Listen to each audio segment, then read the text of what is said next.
you for joining us. Welcome to our kitchen. This is the Half Pint Sous.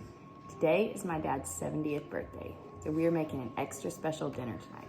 There's nothing that he likes more than red meat, so we are going to roast a whole beef tenderloin with creamed spinach, baked potatoes, and yeast rolls. You ready? So we have this whole beef tenderloin. The first thing we have to do is properly trim it up. Got to take all that fat off the outside. Normally when I buy these for steaks, I would just remove some of the largest pieces of fat and then just start slicing it into like 1.5 inch thick pieces to make steaks out of. But to roast a whole fillet, the end obviously is real skinny, and then this upper end is really fat.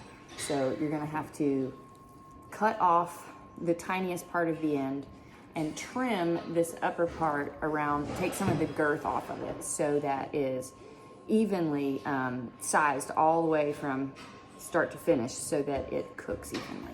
You're gonna take a very, very sharp knife, which I use a hunting knife actually, and going to, it's a process.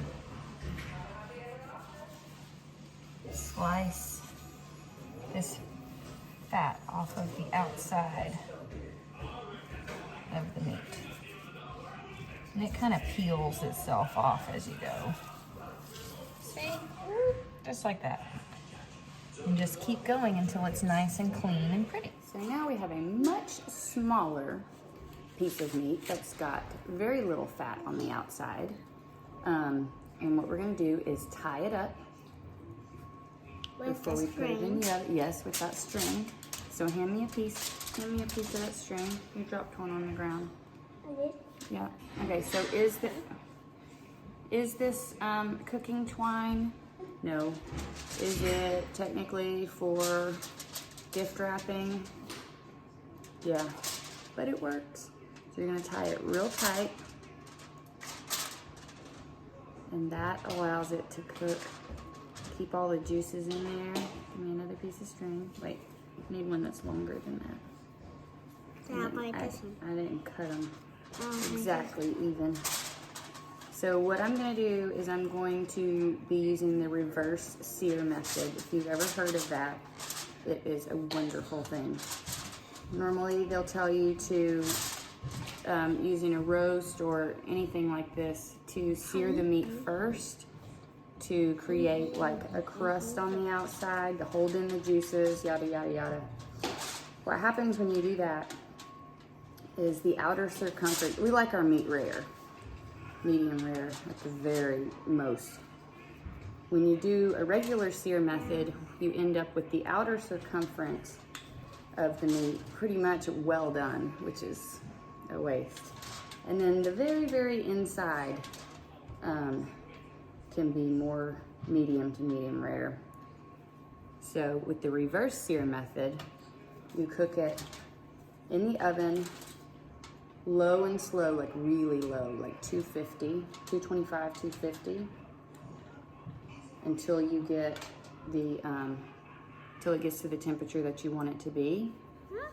And then you just pop it on the stovetop when it's done and just sear the outside, you know, to get it brown and everything once it comes out of the oven. What that will do is that will make it whatever temperature you want it to be. If you want it rare, medium, it will turn out that temperature, cooking it low and slow like that. The entire thing will be whatever temperature you want it to be. And it won't be more done around the edge. It'll be that temperature all the way through. It's a perfect method for doing roasts and stuff like this when you want it to be the same temperature through and through. So we are going to put this in the oven at 225. We're gonna salt it first, salt and pepper, and we're gonna stick it in the oven for a while. Gotta have a digital thermometer. I can't really tell you at this point how long it's gonna take. This was about a 6 to 7 pound beef tenderloin. Of course, I probably took a pound of fat off, and then with cutting off the ends, maybe another half a pound. So when it gets, what I'll do is just check it periodically maybe every like 20 minutes or so with the thermometer, and then I'll let you know how long it took. But let's get some salt and pepper. You salt, I'll pepper. Okay? Pepper first. Pepper first. All right, you can come right behind me and do salt. You done? Yeah, go.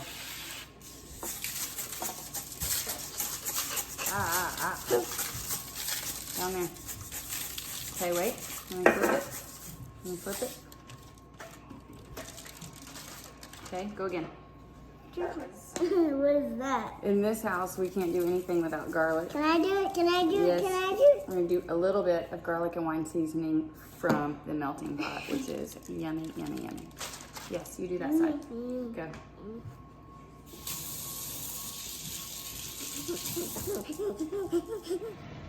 Okay, so our oven's on 225.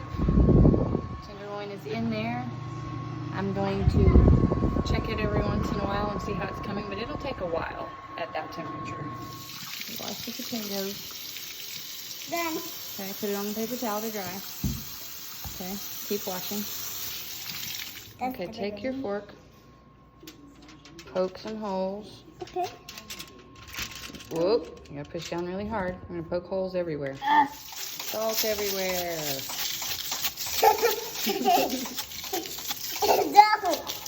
Keep going.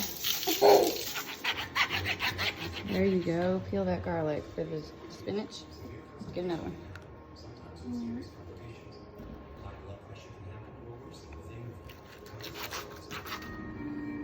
Okay, so this was in the oven for about an hour and 15 minutes, and it's at 118, 120 degrees. And I already took a big bite out of the end. But you can see how it is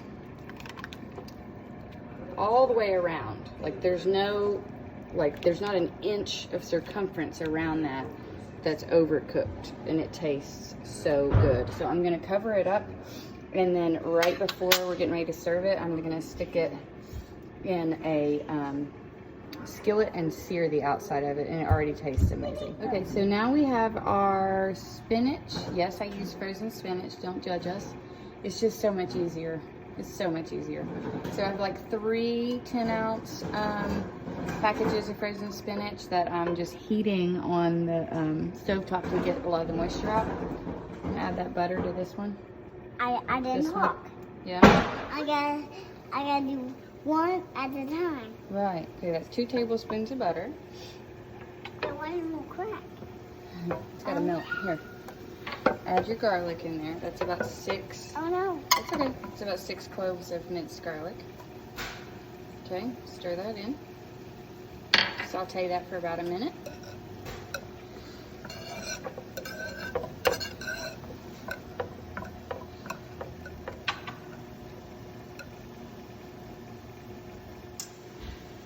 One cup of heavy cream. Is that milk? It's sort of like milk. It's sort of, but it's not. Okay, now you It's gotta go like real cream. easy, real easy. I'm gonna stir that for about 2 minutes. Add your mozzarella. Very good. Stir that in. What is that? Half a cup Parmesan. I love parmesan. Oh no. But can you give me half, or can you give me half, or I can? You gonna eat some? Yeah. Spinach here, and I squeezed it out a little bit with a paper towel to get some of the liquid out. I don't want it to make a big mess. There we go. Now stir that into that cheese sauce. Easy. I was gonna. That's it. Just like a 1/4 teaspoon, because the Parmesan cheese is salty and the butter's got salt, so you don't need a whole lot. Okay, so we have a little casserole dish that we greased, and we're gonna scrape that in there. Very good. Delicious. JJ, stop crying. Yes, There he we just go. wanted to do it. Sprinkle the top of that with some Parmesan. No, I want to do it myself. There we go. Keep going. Is that it? No, go a little bit more. Okay, so we topped it with Parmesan, and that's gonna go in a 350-degree oven until the cheese on top starts to get a little bit brown and it looks a little bubbly on the edges. It's gotta be on high. It's too big to fit in the thing, so you gotta hold it in butter. Butter's better than oil.